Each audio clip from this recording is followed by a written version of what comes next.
Welcome to the Chemistry of Life, Raj Narayanan's Biochemistry Lecture Series, integrating life with updated scientific information, a multidisciplinary approach. Raj Narayanan's Biochemistry Lecture Series include a series of lectures which will be uploaded to this channel. The topic of lectures are on specific areas in the field of biochemistry and molecular biology. We hope these lectures will be very useful for students of undergraduate and postgraduate courses as well as researchers in the field of medical, paramedical, public health, biology and other branches of natural sciences. Diploma holders in paramedical sciences who want to upgrade and update their knowledge can also access this channel. Your suggestions and comments are very much appreciated and may help in the improvement of this channel. Most of the topics in this lecture series are prepared in an integrated platform by keeping a multidisciplinary approach that is not usually seen even in biochemistry reference books. Therefore, we suggest these lectures will be highly useful even for practicing medical professionals. The lectures in this series will be very useful for students who are preparing for competitive entrance exams like medical entrance examination, medical PG entrance examination, UGC, CSIR, ICMR, JRF lectureship examinations, and also for PG entrance examination in basic sciences. Chemistry of Life, exploring the chemical basis of life. Raj Narayanan's Biochemistry Lecture Series is scientific, reliable, authentic, precise and simple explanations for the chemical basis of life. In this lecture series, the first lecture is Lecture 1, Introduction to the Chemistry of Life. This lecture will be delivered and uploaded to this channel as 4 parts.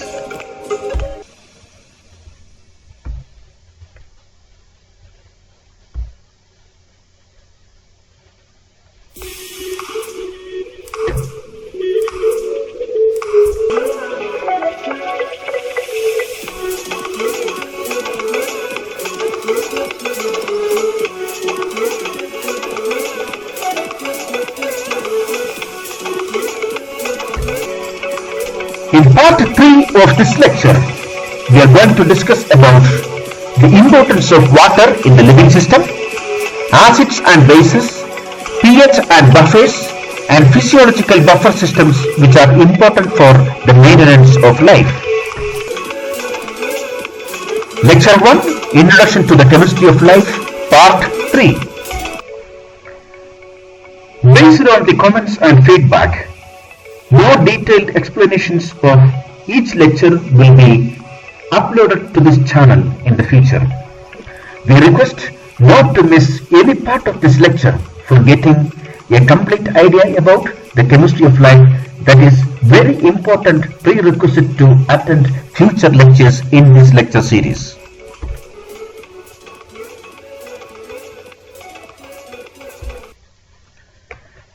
In this lecture, Introduction to Chemistry of Life, Part 3, we are going to discuss about water, acids and bases, pH and buffers, and buffer systems of our body. Let's begin with water and its chemical properties.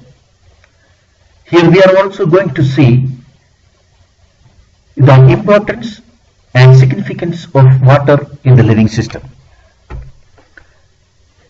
In the previous lectures we have seen 60 to 65% of the body weight of an average person is water. Water is a major component in our body. Water is the medium for life. All the biochemical reactions, metabolic reactions are taking place in a watery medium. Let's see more about water as a molecule molecule very important for the existence of life in this universe. Water is considered as the solvent of life. Life was supposed to be originated in water. Living body can be considered as a complex heterogeneous solution in which all organic and inorganic biomolecules are interacting to bring about the property of life. Water is the most abundant substance on the earth. 70% of Earth's surface is occupied by water. It can occur in all three states: solid, liquid and gas. 60 to 70% of our body weight is contributed by water. NASA has launched a satellite named Aqua to study the effect of water on climate. Let's discuss some of the important functions of water in the living system. Water can be called as the solvent of life. Life is written on a watery medium. Previously we have discussed life. Our body can be considered as a story written with the help of 5 different types of biopolymers: proteins, complex carbohydrate, complex lipids, DNA and RNA. And the alphabets are amino acids, fatty acids, ribonucleotides, deoxyribonucleotides and so on. If we consider these biomolecules as languages and life as the meaning of the story, we have to say this story is written in a watery medium. That means water comes in the place of the paper. I hope you understand. Without water, there is no life, and life was supposed to have originated in water. The biochemical reactions and biochemical processes are evolved in water. Cell structure and function are adapted to the chemical properties of water. The water molecule and its ionization product, H plus and OH minus ions, we will say hydrogen ion and hydroxyl ions. So these ionization products greatly influence the structure and functions of all cellular components, including enzymes, other proteins, nucleic acids and lipids. Water is the medium for all biochemical reactions taking place in our body. Other functions like transport of nutrients, metabolites, waste products, etc. across the membranes and between different tissues. Water is playing an important role in the maintenance of body temperature. It dissolves waste product and help in their excretion. Now let's understand some of the important chemical properties of water. We are going to discuss the chemistry of water molecule. We know water molecule consists of 2 hydrogen atoms and 1 oxygen atom. In the water molecule, each hydrogen atom shares an electron with the oxygen atom. So there are 2 covalent linkages. The hydrogen atom is linked to the oxygen atom by means of a covalent linkage. So altogether there are 2 covalent linkages in the water molecule. The bond angle between the 2 covalent bonds is 104.5 degree in liquid water molecule.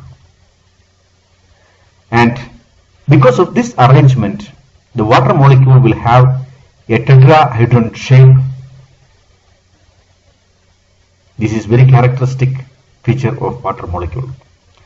The bond angle is 104.5 degree in liquid water molecule, 109.28 degree in ice, with an average of 106 degree. We can generally say in a water molecule the average bond angle is 106 degree.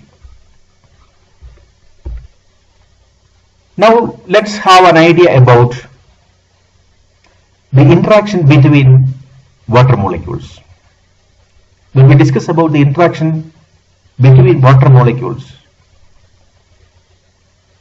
the most important thing is the hydrogen bonding in water molecule. Since oxygen atom is more electronegative, we know oxygen atom is placed at the center. Since this oxygen atom is more electronegative, there will be the formation of hydrogen bonding between water molecules. The electronegativity of the oxygen atom lead to the uneven distribution of the shared electron between hydrogen and oxygen. You can see here. This leads to the formation of two electric dipoles in the water molecule, one along each hydrogen-oxygen covalent bonds. The oxygen atom will have a partial negative charge, and each hydrogen atoms will have a partial positive charge. See, because of the electronegative tendency of the oxygen, there will be an unequal distribution of the shared electron between hydrogen and oxygen atom, and because of this unequal distribution, the electrons, because of the attraction of electron towards the oxygen atom, or because of the positioning of the electrons more close to the oxygen atom, the oxygen atom will acquire a partial negative charge,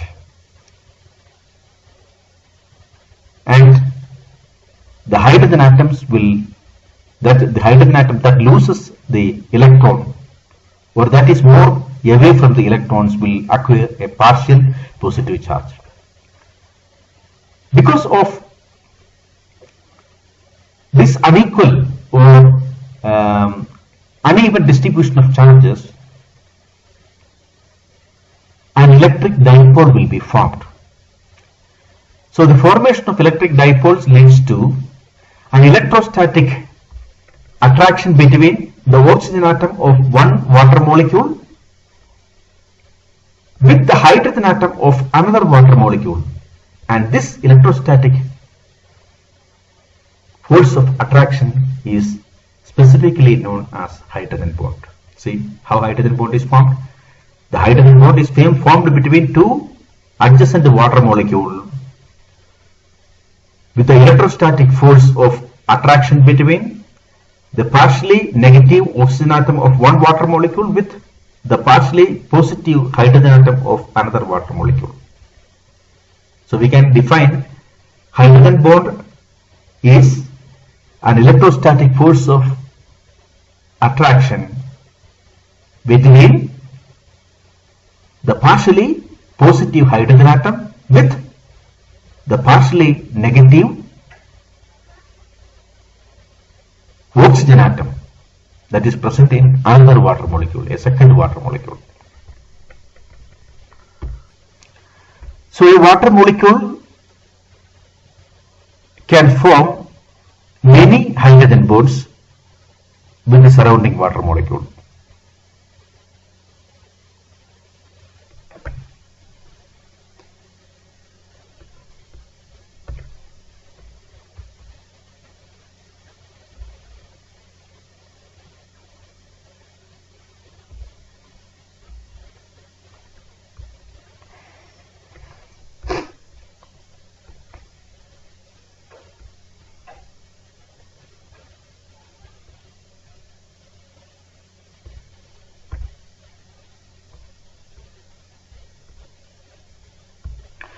Before going to discuss about hydrogen bonding in detail, let's have some idea about the polarity of water molecule. Water is a polar molecule. Since the oxygen atom is electronegative, the shared electrons are pulled to the vicinity of the oxygen atom, and there develops a partial negative charge on the oxygen atom and partial positive charge on the hydrogen atom. Such a molecule will have uneven distribution of electrons, are said to be polar, since they have positive as well as negative charges on the same molecule. Such a polar molecule, when comes in contact with another polar molecule, for example another water molecule, its negative poles will point towards the other molecule's positive pole, and the positive pole will point towards the other molecule's negative pole. For example, the oxygen atom in one water molecule will have an attraction with the hydrogen atom of a second water molecule, and this is the reason for the formation of hydrogen bonding. Hydrogen bonds are formed between water molecules.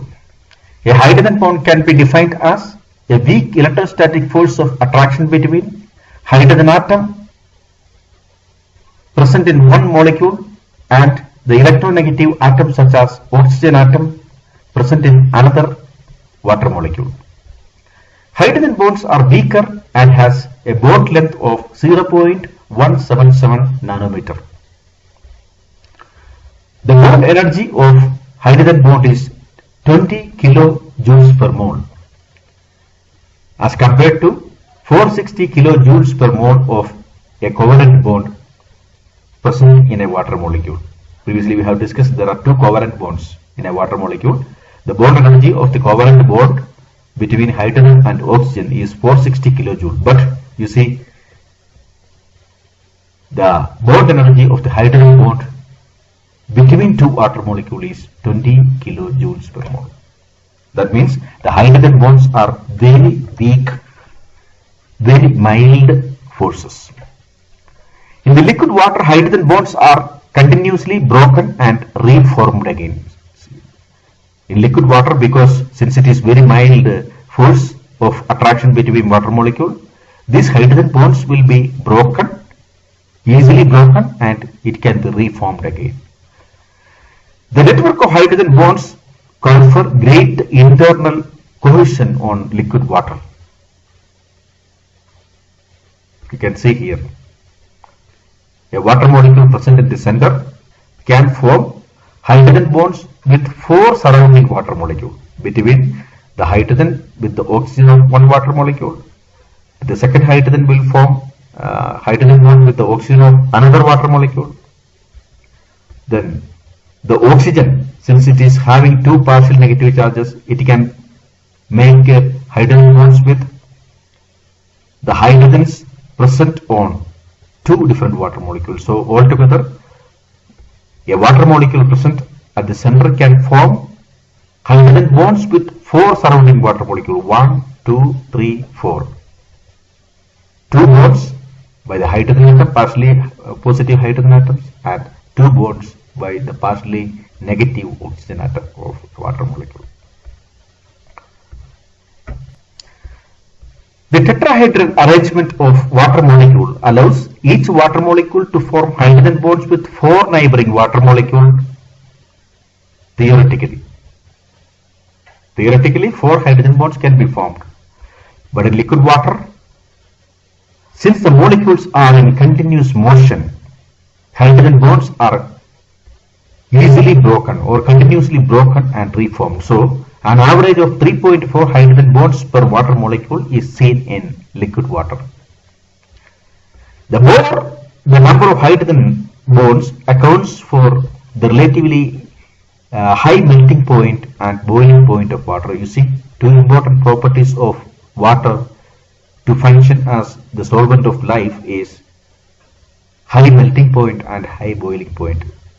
These two important qualities, high melting point and high boiling point of water molecule or water, is because of the extensive hydrogen bonding between water molecule. So we can say whatever qualities the water is having to function as or to act as a solvent of life is because of the extensive hydrogen bonding. When ice melts or water evaporates, heat is taken up by the system. When ice melts or water evaporates, it is a conversion between two states. Ice is melting and liquid water will be formed, and water evaporates and it will reach the vapor state. See, during this process, heat is taken up by the system. So that is the reason why water can function as the solvent of life. Compounds which dissolve in water are called hydrophilic, and the compounds which do not dissolve in water are called hydrophobic. See, based on the ability to dissolve in water, metabolites, compounds, molecules can be classified into two, hydrophilic and hydrophobic. Hydrophilic, philic means loving, water loving. Hydrophilic means water loving. So hydrophilic compounds can dissolve in water, but hydrophobic compounds will not be dissolved in water. When sodium chloride is put in water, water molecule will form cluster around both sodium ion and chloride ion, reducing the electrostatic forces between them and preventing them to reassociate in a crystalline lattice. So this is another important property of water. And why it happens? This is achieved by the partial neutralization of charges present on both sodium ion and chloride ion due to the interaction with water molecule. See, water is having so many important chemical properties, and because of these very significant chemical properties, water can function as the solvent of life.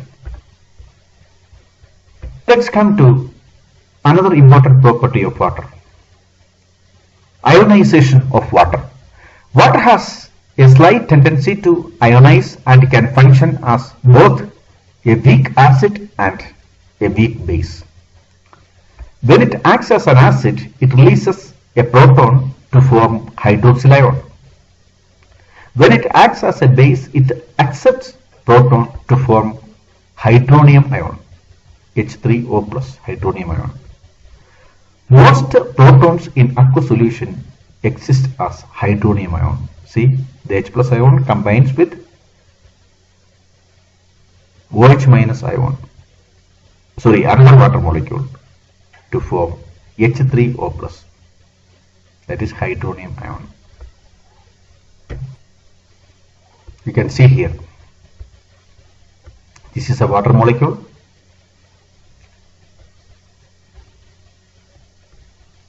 and this is a hydroxyl ion, and this is hydronium ion. The hydrogen ion, the water can dissociate to form H plus ion and OH minus ion. This dissociated H plus ion can combine with another water molecule to form hydronium ion. Now we are going to see some unique properties of water. We have already discussed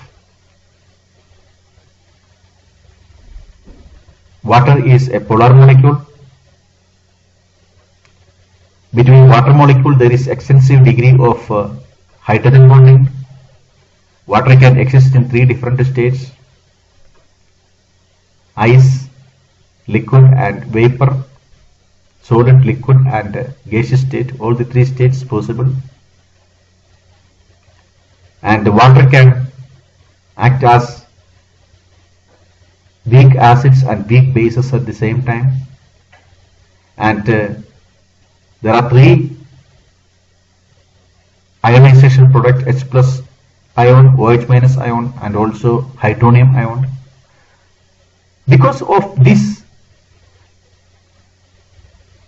chemical properties, water will have some specific features, some unique properties, we have to say, some significant properties. Let's see these unique properties of water. The first one is highest melting point and boiling point. The boiling point of water is 100 degree and the melting point is 0 degree.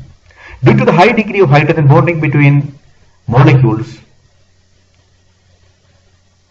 more energy is required to change solid into liquid and liquid into gaseous state. Another important property is very high specific heat capacity. 1000 calories per gram is the specific heat capacity of water. Specific heat capacity is defined as the amount of heat required to raise the temperature of 1 gram of water by 1 degree Celsius. The specific heat capacity of water is 1 calorie. Another important property is high heat of vaporization. What is heat of vaporization? 1 kilogram of water absorb 1 kilocalorie of heat. The temperature is raised by 1 degree Celsius. 2 grams of water vaporizes and lower the temperature of 998 grams of water, sorry, not gram, milligram, 998 milligram of water by no 1 kilogram, so sorry, it is a gram only, gram of water by 1 degree Celsius. And this high heat of vaporization is responsible for the cooling effect of water. Let me repeat it. 1 kilogram, that means 1000 gram of water absorbs 1 kilocalorie of heat. The temperature rises by 1 degree Celsius. 2 grams of water vaporizes. Lower the temperature of 998 grams of water by 1 degree Celsius. So this is known as this is the high heat of vaporization of water molecule. Coming to some other properties, high heat of fusion. And the high heat of fusion diminishes the temperature change on earth during winter and spring. Then high surface tension helps in capillary rise. We know there is blood circulation and there are so many there is circulation of blood in very minute, very small capillaries, and this high surface tension of water is very important for maintaining this circulation. Then high dielectric constant. This is because water molecule will cluster around the charged solutes due to electrostatic attraction and thereby reducing the reassembling of solute particle. Previously we have seen in the case of sodium chloride. So because of all these unique properties, water can function as, or water can better serve as a very good solvent of life.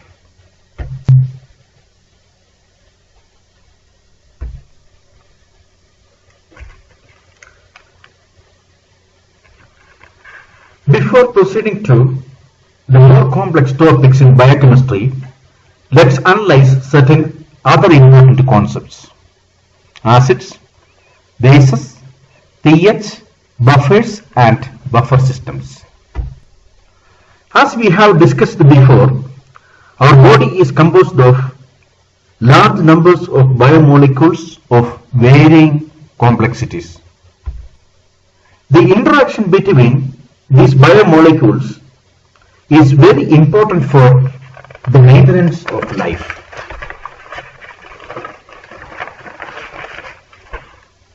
What is meant by the interaction between biomolecules? Interaction between biomolecules means metabolism. The interaction between biomolecules is termed metabolism, metabolic reactions. In the previous lectures, we have discussed about the significance of metabolism and its connection with the physiological processes, life, activities, and we have also seen the importance of metabolism in the maintenance of life. There are many factors which can affect metabolic processes. The most important of these factors is the chemical properties of metabolites or the chemical properties of biomolecules. Some of the biomolecules are acidic in nature, some other biomolecules are basic in nature, but some others are neutral.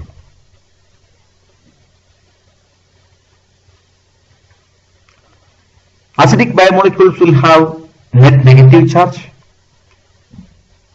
Basic molecules will have net positive charge. And the neutral molecules will have net zero charge. So, the charged nature of biomolecules decides, or we can say it is one factor that decides its ability to take part in metabolism. So it is very important to understand the basic concept of acids, bases, for better understanding of metabolic processes and for better understanding of the chemistry of life. First, let us see what is an acid. According to Bronsted concept, acids are defined as substances which are capable of donating a proton. What is a proton? A proton is a hydrogen ion, H plus ion. During ionization, acid or acidic substances, acidic molecules donate a proton, and at the same time a corresponding base which is capable of accepting a proton is formed. Such a base is called conjugate base. You can see this is an acid. It can be represented by HA. This H, what is this H? H is hydrogen atom. When this acid dissociates, the H plus H will be liberated, okay, leaving its electron. So this will be liberated in the form of proton, and the remaining part of the acid which has a negative charge. What is negative charge? Because of the presence of the electron of the hydrogen, and the remaining part of this acid can be called as conjugate base. So it will have a negative charge. So according to Bronsted concept, acids are defined as substances which are capable of donating a proton or liberating a proton. So after its dissociation, The remaining part is known as conjugate base. It will have a negative charge. Acids can be generally classified into two groups: strong acids and weak acids. What are strong acids? Strong acids are those which get dissociated completely in solution. For example, hydrochloric acid and sulfuric acid.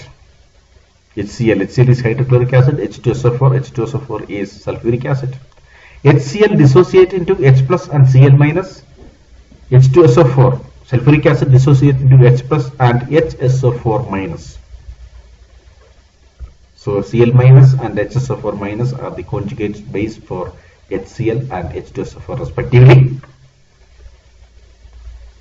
So the dissociation is 100%, almost 100%. Strong acid will dissociate completely. What does it mean? The concentration of H plus ion will be more in the medium. If the concentration of H plus ion is more in the medium, that will lead to very low pH, or we can say it is a very strong acid.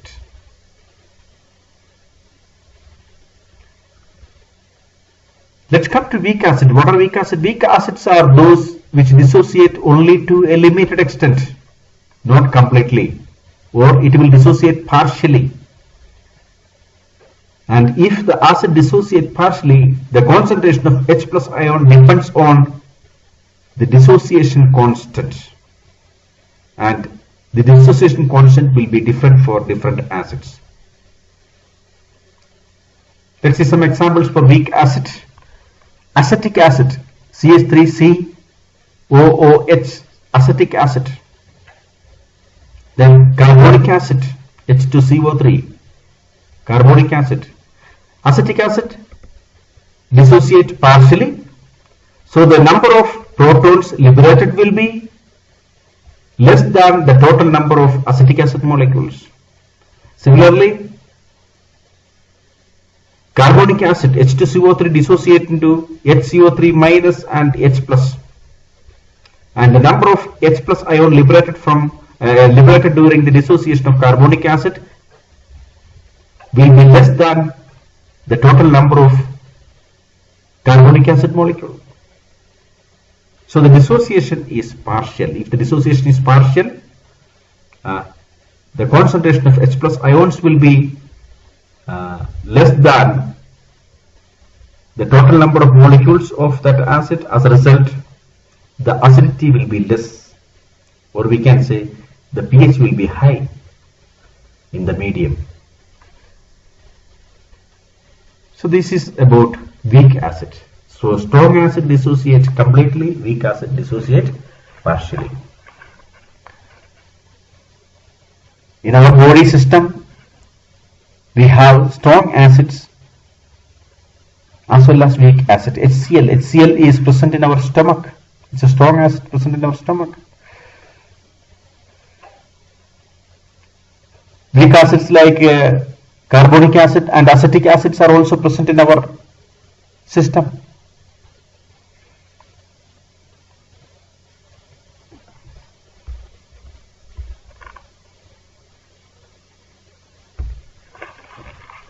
Acids are also classified in another way: mineral acids and organic acids. Mineral acids are inorganic acids.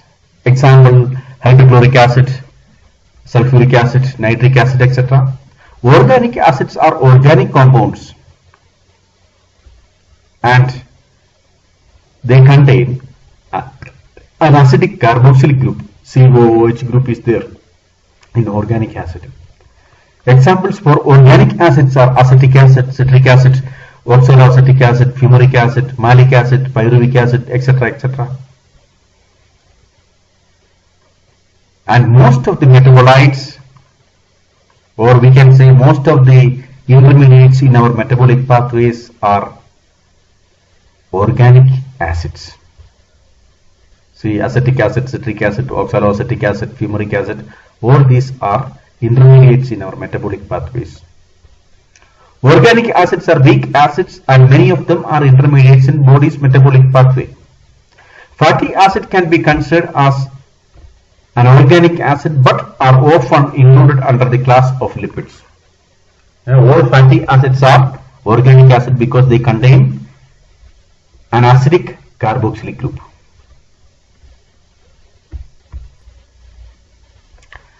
Now let's come to bases.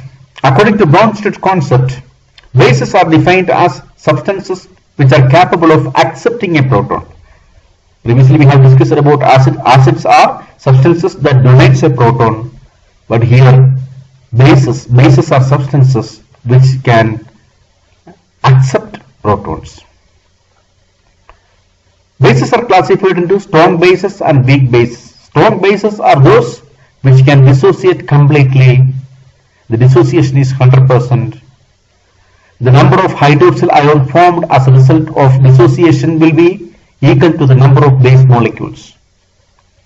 Examples for strong bases include sodium hydroxide that dissociate into Na plus and hydroxyl ion, potassium hydroxide KOH that dissociates into K plus and hydroxyl ion. See, during the dissociation of NaOH and KOH, the number of OH minus ion liberated will be equivalent to the number of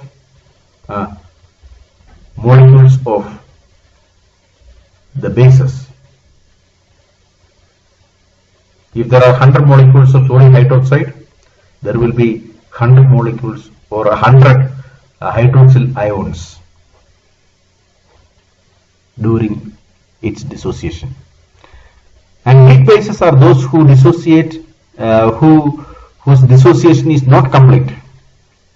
For example, ammonium hydroxide. Ammonium hydroxide can be considered as a weak base. Now let's come to the concept of pH. What is pH?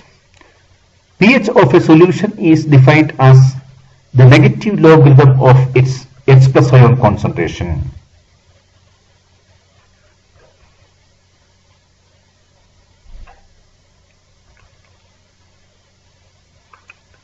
The pH of our system is 7.4.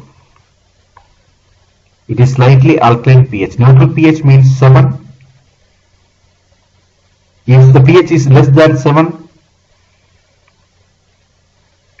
it is known as acidic pH, and if the pH is above 7, it is alkaline pH.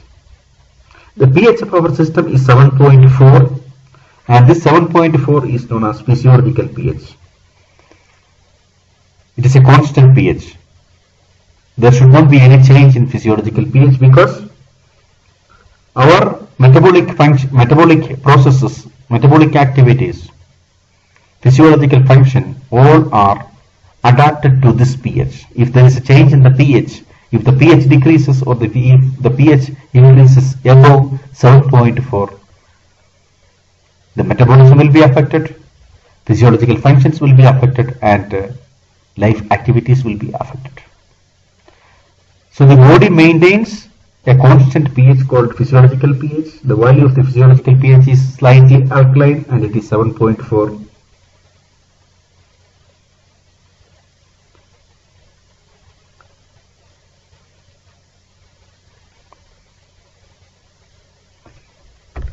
pH is defined as the negative logarithm of H plus ion concentration. A solution having pH 7 is called a neutral solution, where the number of H plus ion is equal to the number of OH minus ion. For example, pure water, pure deionized water will have a pH of 7. We can say it's neutral. A solution having pH less than 7 is called an acidic solution, where the number of H plus ion will be more relative to the number of OH minus ion. The pH decreases as the H plus ion concentration increases. The pH decreases as the H plus ion concentration increases. We will say more acidic pH. The solution having pH above 7 is called basic solution. In basic solution, the number of OH minus ion will be more relative to the number of H plus ions. The pH increases as the OH minus ion concentration increases. And we will say the solution is alkaline. So there can be three different types of solutions. Acidic solution having a pH of less than 7, neutral solution having a pH exactly 7 like a pure water, and alkaline solution having a pH above 7. We have already discussed in our body, in our system, a constant pH 7.4 is maintained. It is known as physiological pH. How this pH is maintained? How physiological pH is maintained?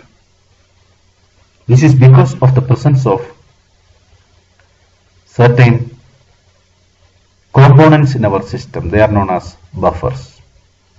The normal pH of our body is maintained at 7.4, which is called physiological pH. Physiological pH is the optimum pH at which the most of the biochemical reactions in the body takes place at maximum speed, or we can say the maintenance of normal physiological pH is essential for the maintenance of life. Any deviation from the normal physiological pH may lead to death even.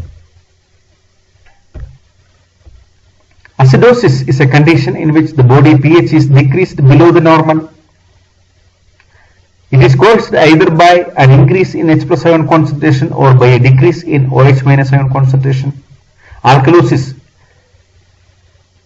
is a condition in which the pH is increased above normal level, above 7.4. Alkalosis is caused either by a decrease in the concentration of H plus ion or by an increase in the concentration of OH minus ion. Both acidosis and alkalosis will have an effect on enzymes, and thereby the speed of biochemical reaction will be affected, and this may lead to metabolic imbalance and to death. So that is the importance of physiological pH. Physiological pH is very important for the maintenance of metabolic processes and physiological processes. During acidosis and alkalosis, the activity, the normal functioning of enzymes will be affected, and if the normal functioning of enzymes are affected, if the speed of enzyme activity is affected, metabolic pathways will slow down and it may affect energy production. It may lead to metabolic imbalances and also it may lead to death. Now we are coming to the topic that how the physiological pH is maintained in our system. The physiological pH is maintained in our system with the help of certain components known as buffers. What are buffers? Buffers are solutions that can resist changes in pH when a small amount of acid or alkali is added to it. Small amount, this is very important. If too much quantity of acid or alkali is added, the buffer system will not have any effect. If small amount of acid or alkali is added, buffers can prevent changes in pH, or the pH will be maintained constant. So such components in our system that maintains the pH or that are involved in maintenance of constant pH are known as buffers. A buffer system is having two components. A buffer system is either the combination of weak acid and its salt or with a strong base. A weak acid is one component of the buffer system, and The salt of this weak acid with a strong base is the second component of a buffer system. That is one combination. The second combination is a buffer system is a weak base and its salt with a strong acid. So these are the two options. A buffer system is a weak acid and its salt with a strong base, or it can be a weak base with its salt with a strong acid. A combination of weak acid and its salt, or a combination of weak base and its salt. So these are the two different categories of buffer systems. There are so many examples of buffer systems. For example, bicarbonate buffer system, we can see it is a combination of carbonic acid and sodium bicarbonate. Carbonic acid is a weak acid and sodium bicarbonate is the salt of this carbonic acid with a strong base, sodium hydroxide.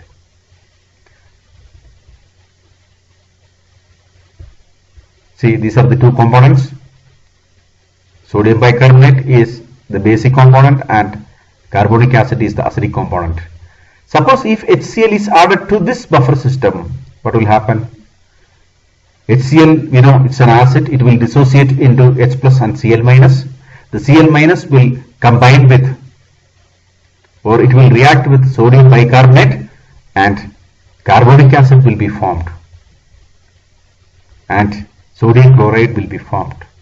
So the acidity of the H plus ion liberated from hydrochloric acid will be neutralized because this H plus will be absorbed by this basic component and carbonic acid is formed. On the other hand, if sodium hydroxide alkali is added to this buffer system, the acidic component of this buffer system will come to action. NaOH will dissociate into Na plus and OH minus ion.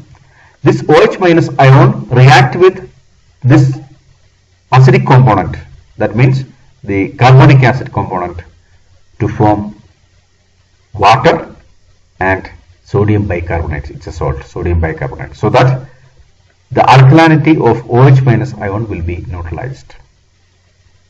Similarly, acetate buffer system is there. You can see two components are there. Acetic acid and sodium acetate are the two components. Acetic acid is the acidic component and sodium acetate is the basic component.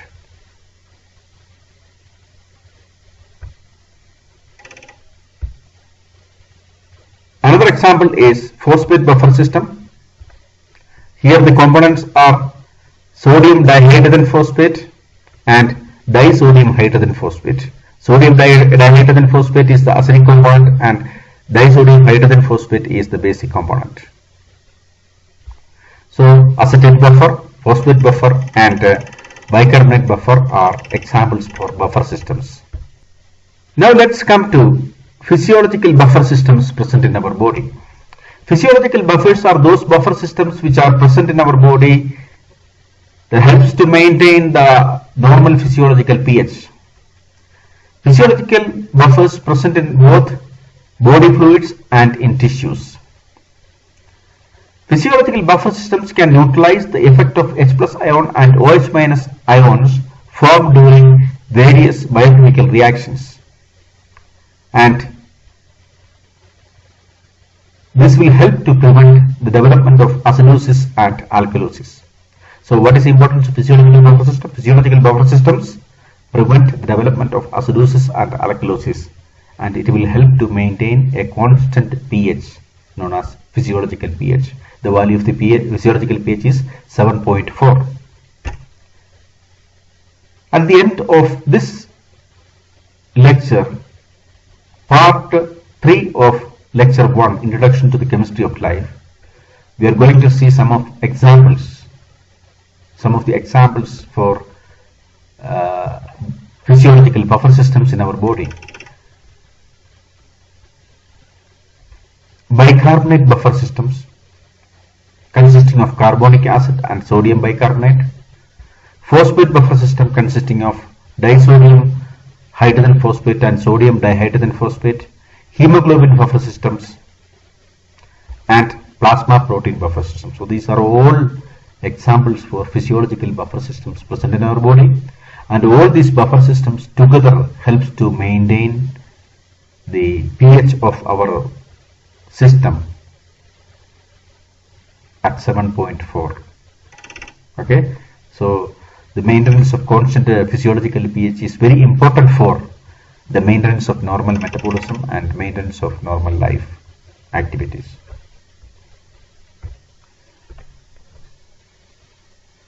Thank you once again for attending this lecture. Your comments, likes and dislikes, please. Thank you for subscription. Protect yourself and society from COVID-19. Thank you. See you again during the next lecture session.